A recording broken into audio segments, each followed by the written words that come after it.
All right. We are back with episode 24 of The Modern Prescription. My name is Dr. Deepak Dugar. And I'm Dr. Jeff Toll, and I love the number 24, my idol, Kobe Bryant. Kobe Bryant. He was a big impact on my life. When I was in med school, I had a big picture of Kobe above my desk, Kobe holding a trophy. And whenever I would think about, I've been studying for 16 hours, I can't do another hour. I would just look at Kobe and say, he was in the gym this many hours. And I would put in the time. So Kobe, I love it. Good inspiration. And today we're going to talk about some cool stuff. We have a great guest today, Marcus Molinari, who is a restaurateur. Yeah, one of my brother's partners. Works with your brother, at H. Wood Group, and also a celebrity himself. Socialite. Huge socialite in LA. He's going to tell us the down low on where people are spreading COVID. Yeah, he's going to talk about his famous friends, Katy Perry and such. And also he's going to dive in a little bit on his big passion, which is spreading more awareness to the LGBTQ community, which is great for all of us to continue to have that conversation and dialogue to make it more accepting for everyone, just like President-elect Joe Biden did when he acknowledged trans publicly in his speech or on Instagram. Great episode. We're going to talk a little bit about COVID. Elon Musk, why is he giving confusing advice about COVID testing? Yeah, I was surprised that Elon Musk, who I think of as one of the smartest 10 people on Earth, would be confused about this. So we'll talk about it. I think it's a really important distinction, between what the rapid test result means, what a PCR test result means. And how he took multiple tests and he was concerned about different answers. So we'll talk about that. And then we're going to talk a little bit about vitamin D and how vitamin D, new study shows that this could decrease your risk of advanced cancer by 17%. Yeah, so vitamin D for a lot of things may be super helpful, and most of us are deficient. So. Yes. So we're going to talk about how to be more like outdoors, supplementation, and what we should be doing, how much we should be taking. So great episode, guys. Thank you for tuning in. Episode 24. We'll get started.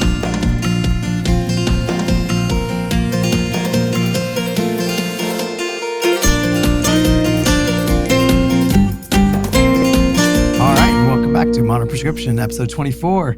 So, vitamin D. Let's talk about vitamin D and why it's so important. So, this new study that just came out, they studied for multiple years, stopped in 2018. They're doing all the analysis now, and they showed 17% reduction in advanced cancer on people who are doing vitamin D supplementation.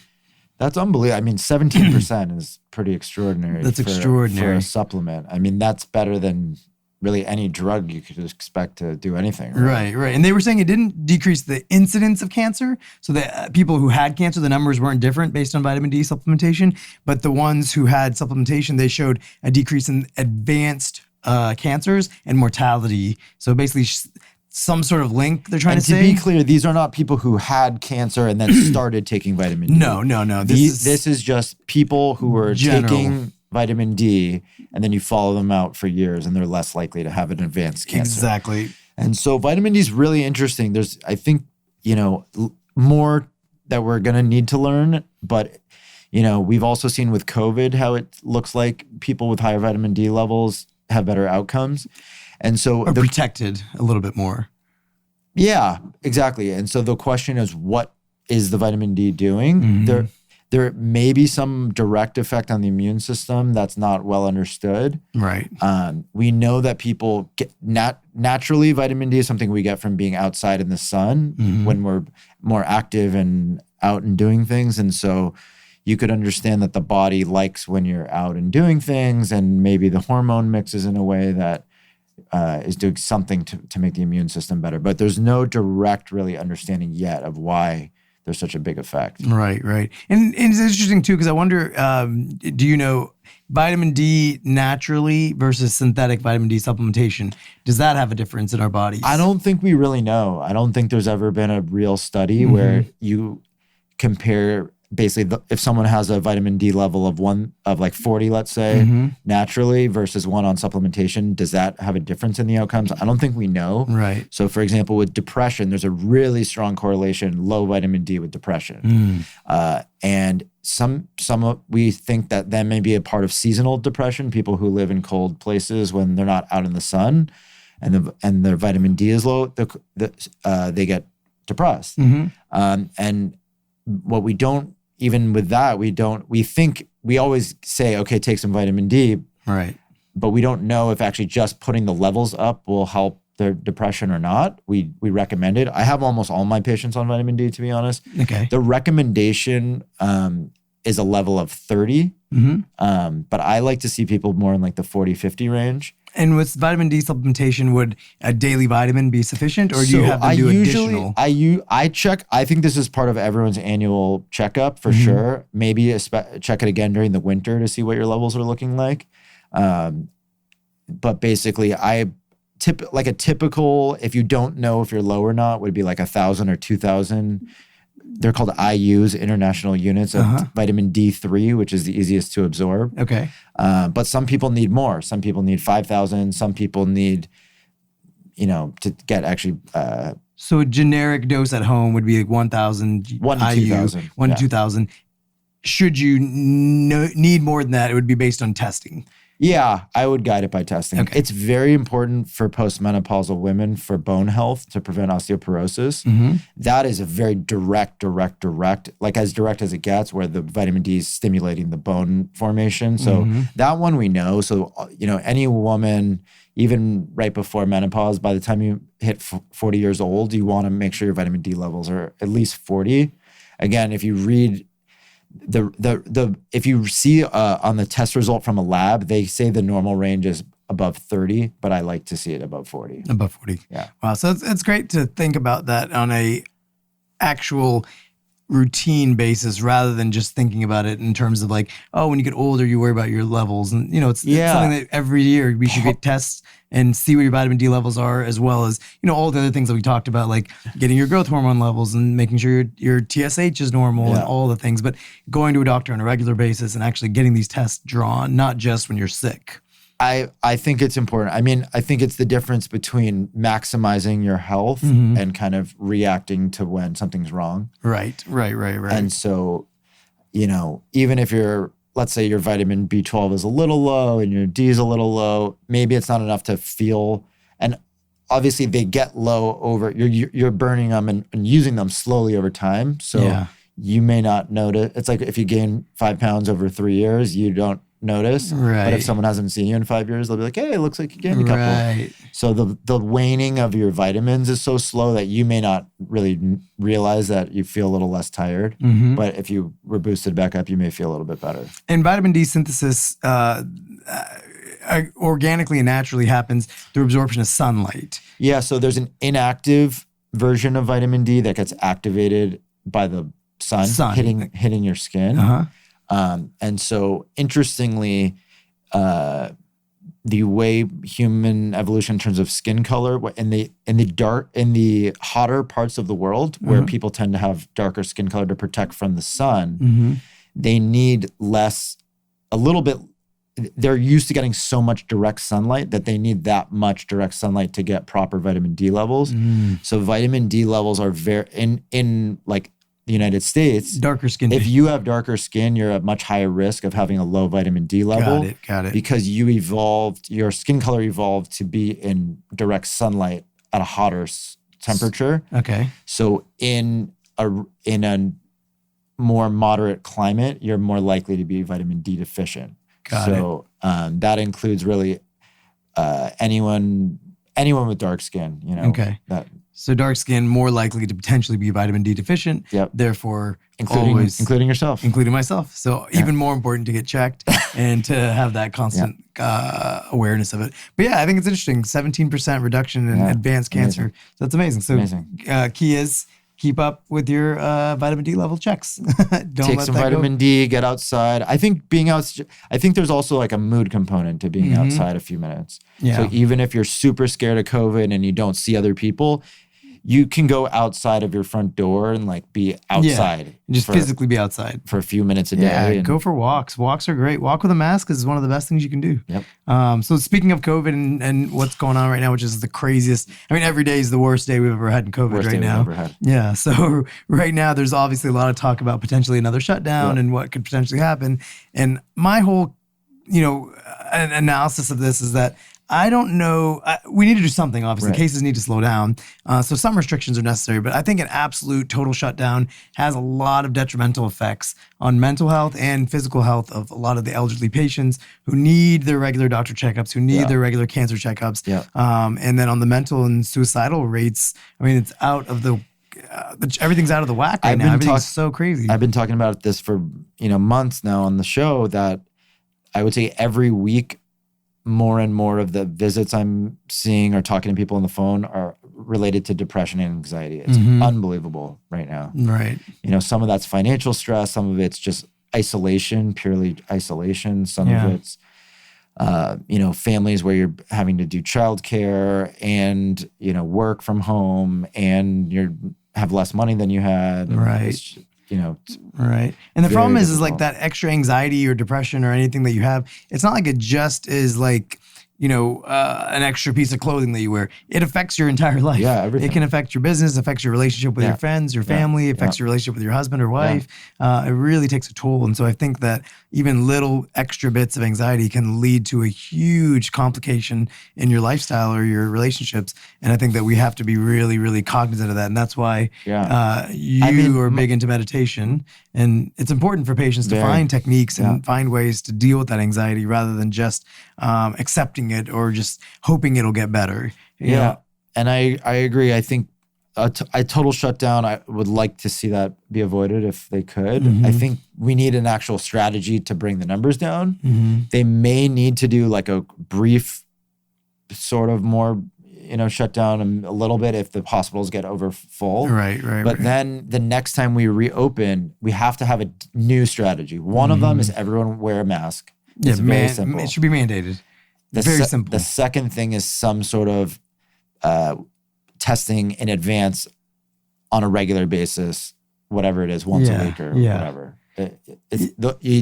Those two things alone would drop the rates significantly. Right. I completely agree. I think that's actually the most practical advice for anyone to think about. And there was a study that just came out and, all the anti-maskers were so excited about it because it showed that masks are not always effective is what the study basically came out saying, which it's like condoms aren't 100% either. Right. So of course, masks aren't going to be 100% effective in preventing COVID, but they are effective in reducing the spread. I mean, I don't understand how people don't understand that. And so even if they're let's say they're not, so a good mask, let's say a surgical mask, let's say it's 90%. I don't know what it is, but let's call it 90% effective. But you multiply that by every interaction of every person, that's reducing the infection by 90%. Yeah, exactly. Versus not wearing a mask. So the whole concept of, you can wear a mask and still get it. Of course, that's not the point. The point is to reduce it by X percent, like you said, even if it's not for yourself perfect. And every other person going through their life. Right. And then it multiplies because if that person, you're around other people who won't give it to you because they didn't get it because they were wearing a mask, et cetera, and on and on and on. Right. And I think that leads to a lot of confusion, especially even with rich and super smart people. Yeah. Like this week alone, Elon Musk put out a really weird tweet saying that something weird and fishy is going on because I tested for COVID multiple times and was negative 2 times and positive 2 times. And he kind of through testing under the bus a little bit is what it sounded like he was trying to do. So I think this is a really important thing that I wanted to hit today. I think a lot of people want to know the difference between what the rapid tests and the PCR test and what are the implications and when should we be using which one. Right. So what Elon Musk said he used was one of the rapid antigen tests. Rapid antigen. There are like 3 or 4 that are EUA FDA approved.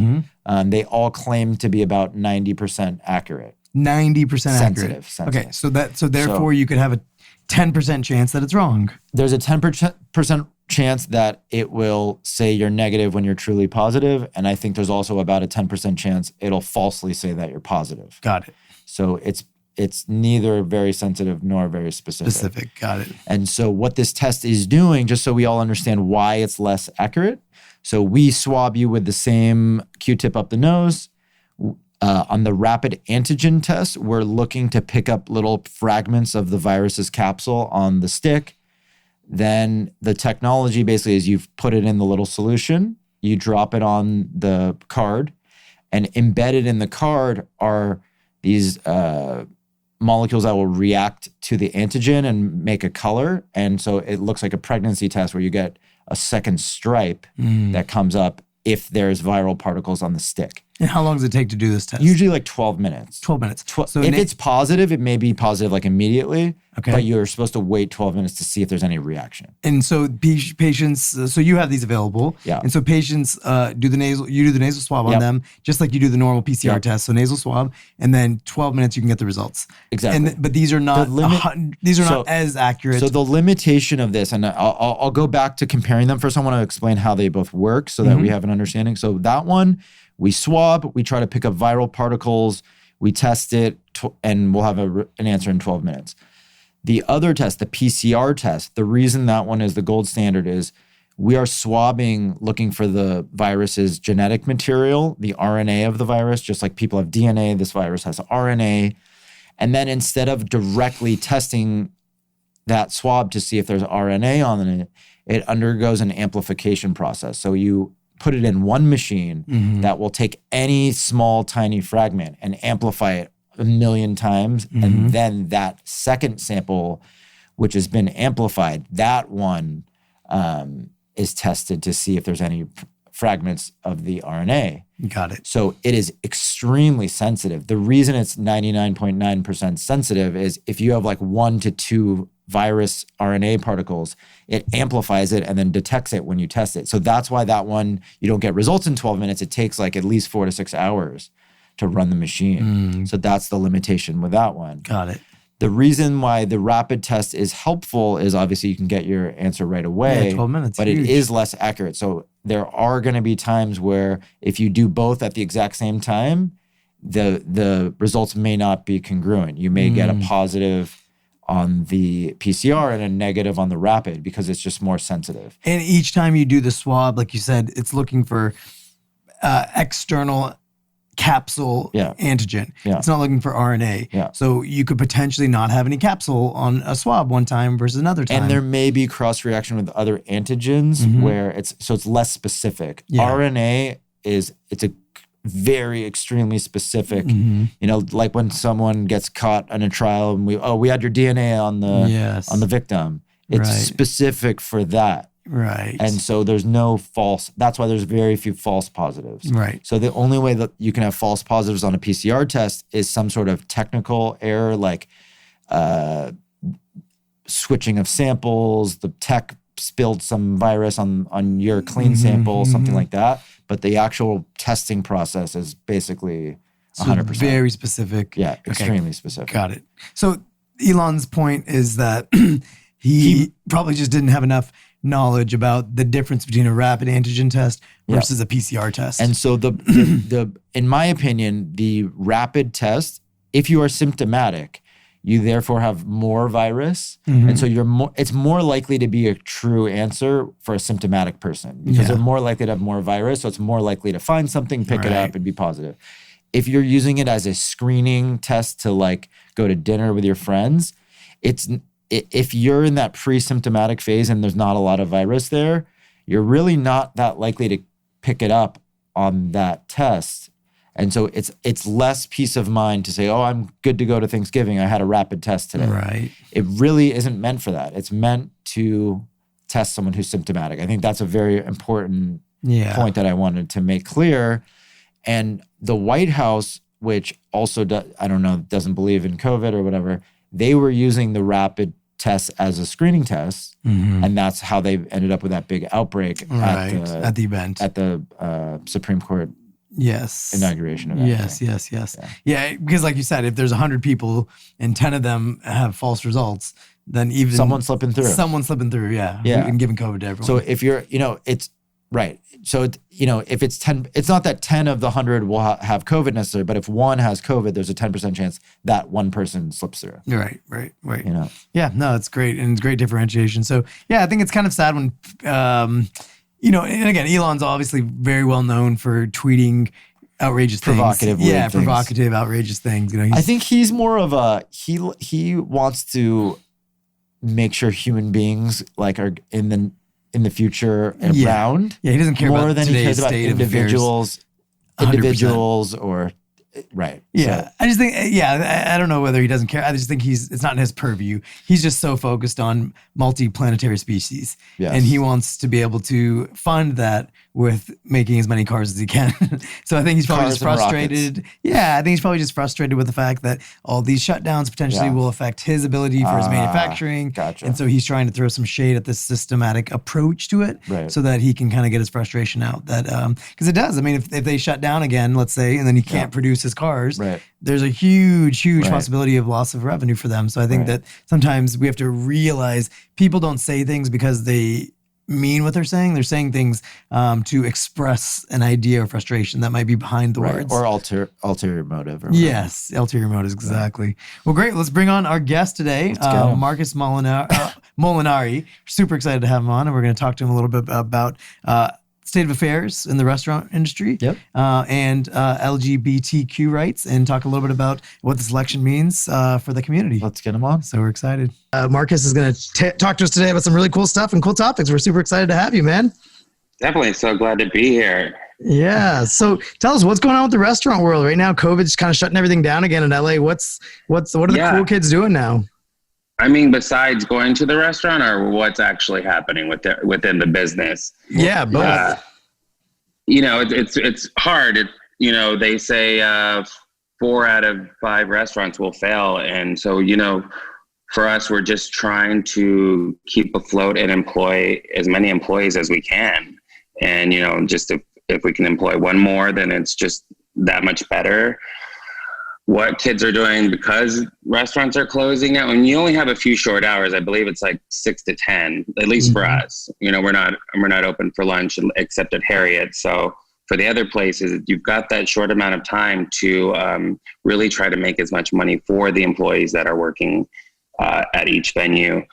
So I mean, other than that, what kids are doing after 10 p.m. should be at home. Are there raging house parties out here, or what's going on?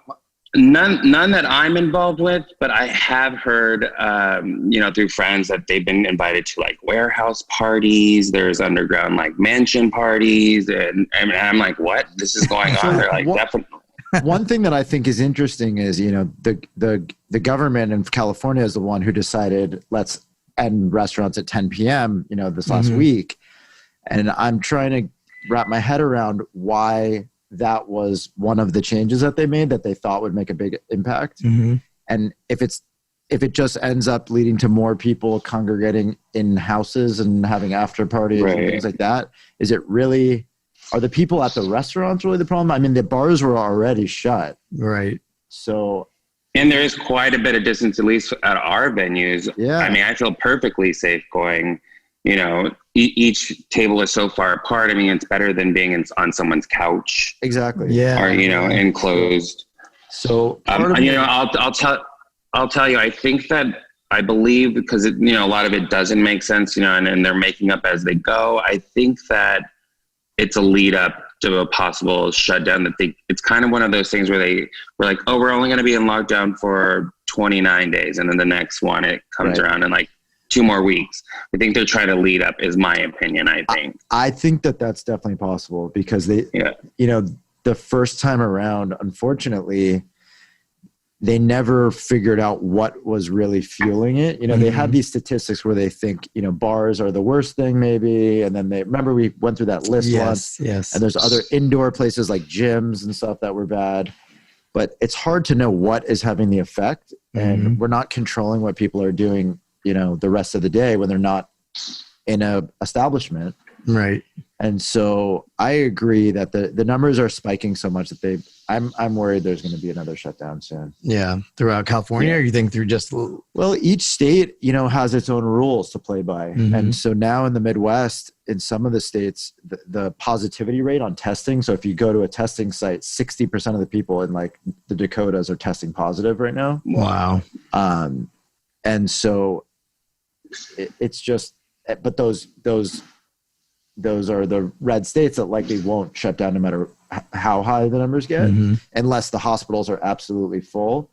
The problem, again, is that the hospitalizations and the deaths from COVID are always lagging 3 to 4 weeks behind the number of infections. So right now, there was 200,000 new infections, I think, today. What? And we know that, at least 1% to 2% get hospitalized, if not more. And so there's eventually going to be a point where the numbers spike enough that it's once the hospitals get full that they're really going to have to shut things down again. Right.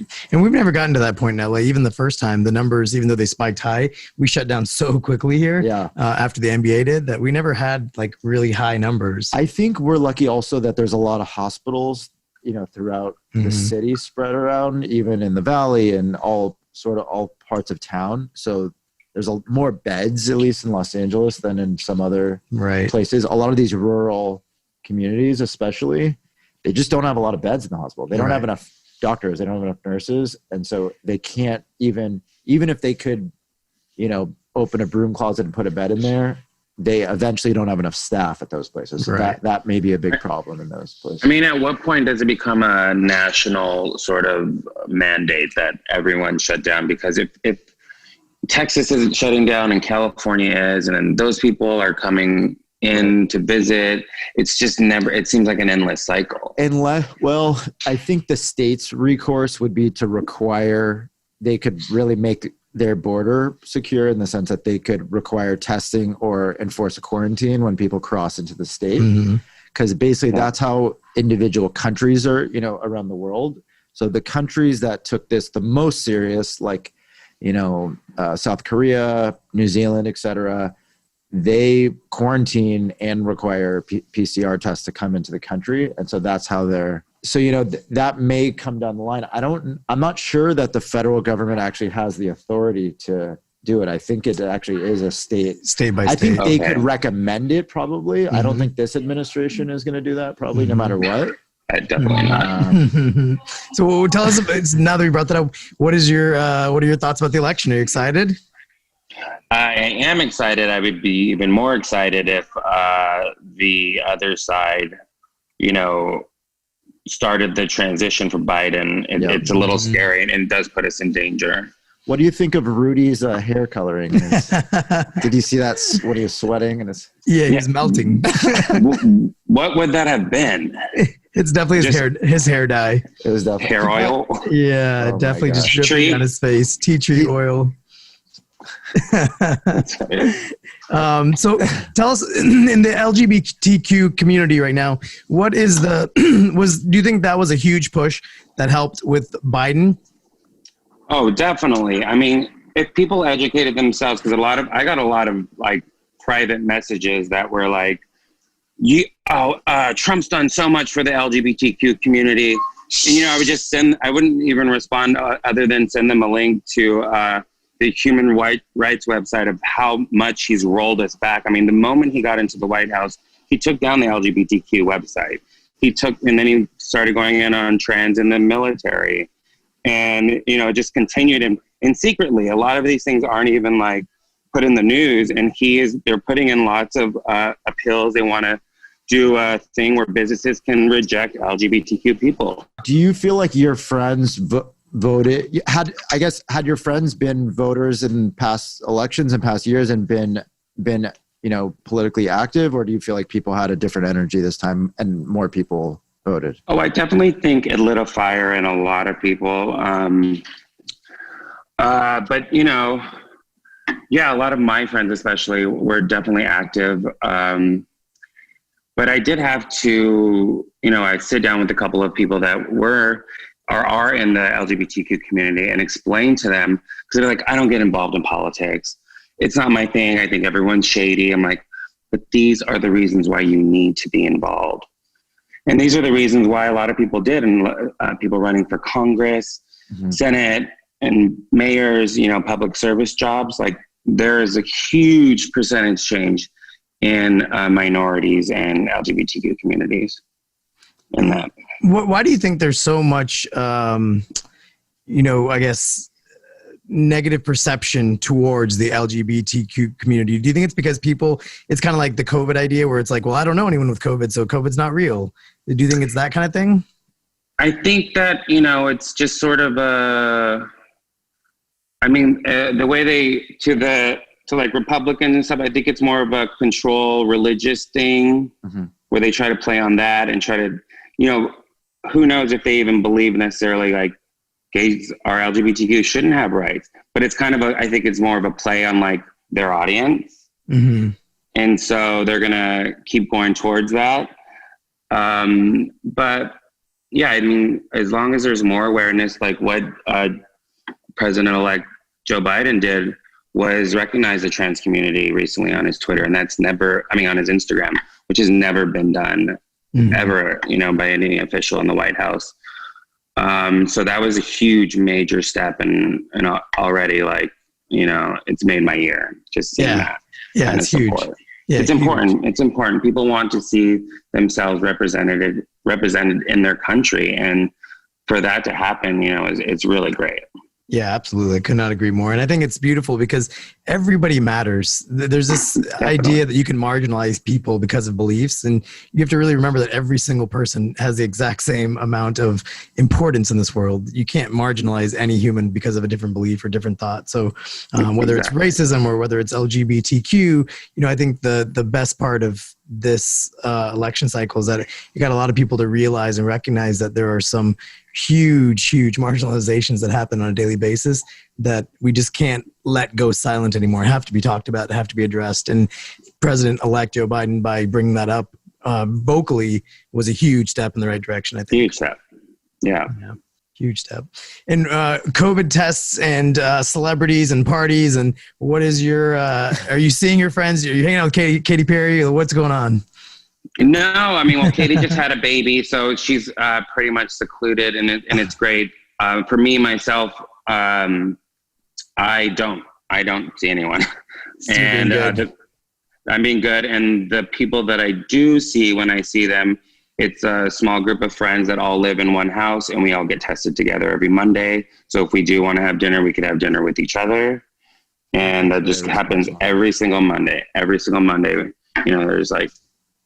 That's so amazing, because that's what Jeff always talks about, is that if people just did more regular testing, like you and your friends have come up with the cycle, then you can be a little bit more free, and you can be a little bit more, you know, again, careful within your friend circles, but you can have a little bit more of a logistic life. I think you still need to be careful, still should like hang out outside if you can, you know, obviously during the winter in places, it's hard to do that. But obviously if you're testing, even if, you know, God forbid you hang out with someone, you get it, and then you test positive before you're really symptomatic. You then caught it before you've spread it to 10 more people. So it just helps break the cycle of infection a little bit. And even if it's, you know, lowering, if people are tested regularly ahead of feeling symptomatic, just testing just to see if they have it because they've been around people, even if that lowered the overall infection rate by 10 or 20%, that's significant, you know, and that, what people don't realize, or what I think this government has failed to do, is implement some strategy like that, which actually helps everything stay open.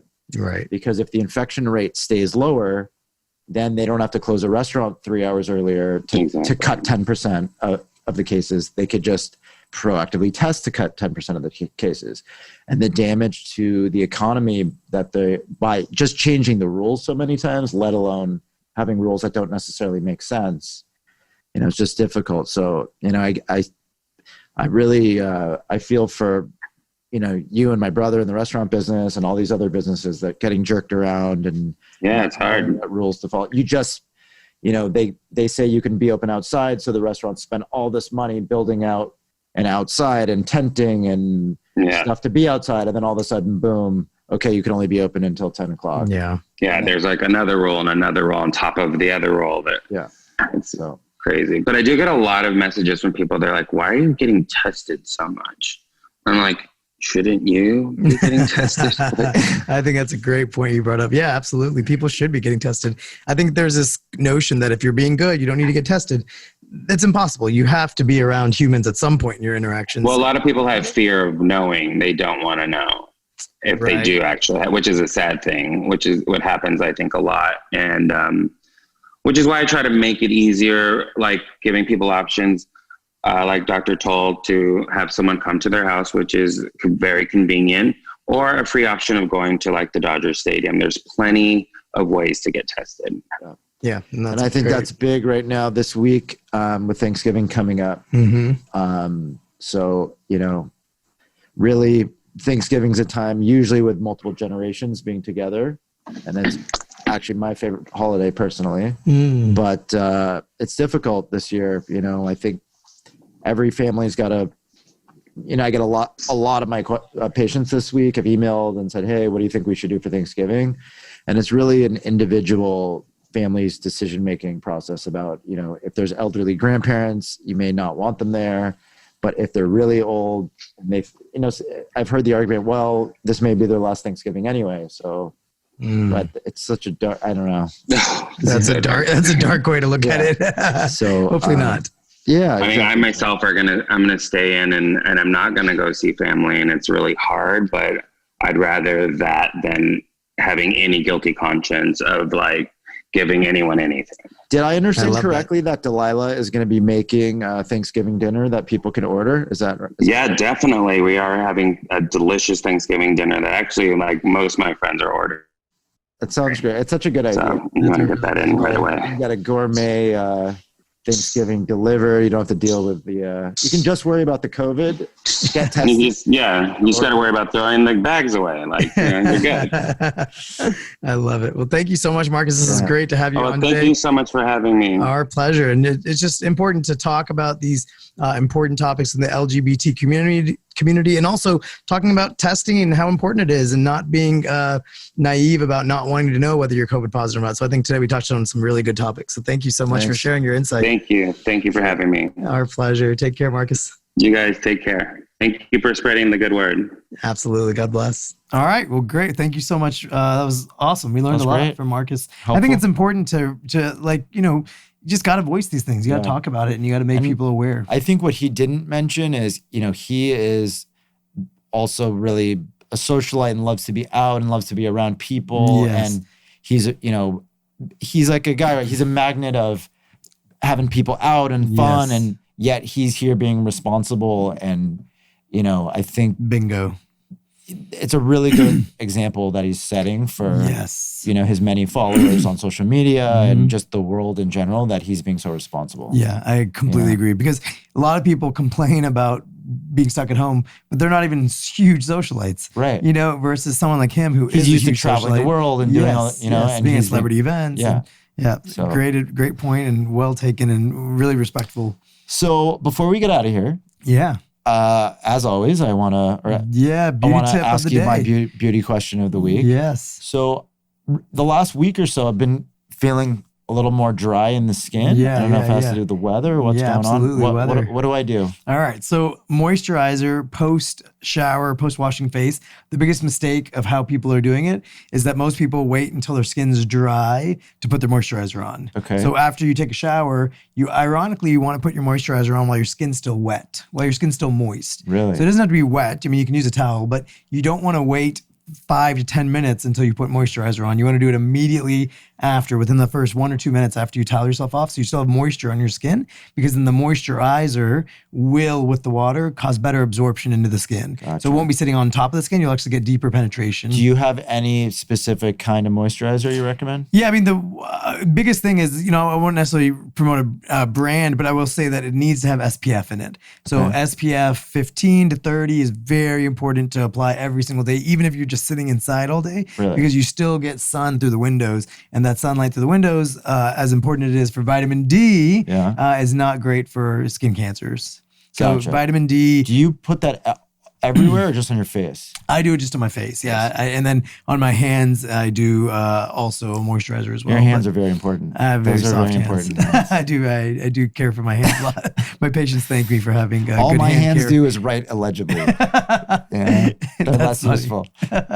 Does the nicer the pen make your handwriting better? My handwriting's so bad. It's like really doctor writing. I can sometimes, when I take notes, because I don't believe in typing when I see a patient, because I want to be focused and eye to eye. And so I jot notes in pen, and then I, document later. Right. And honestly, 1 in 3 times, I can't read a word that I wrote. My own you writing. yourself I can't read my own writing. That's amazing. Because I have bad handwriting, but I can read my own.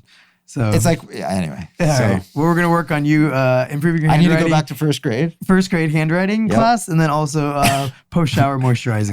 I'm on it. Yeah. So while your skin is wet. All right, guys. Well, great episode. Thank you guys for joining in and listening to our 24th Kobe Bryant special Mamba episode. mentality. Mamba mentality. Have it for life. That's the best mentality to have. Thank you guys for joining us.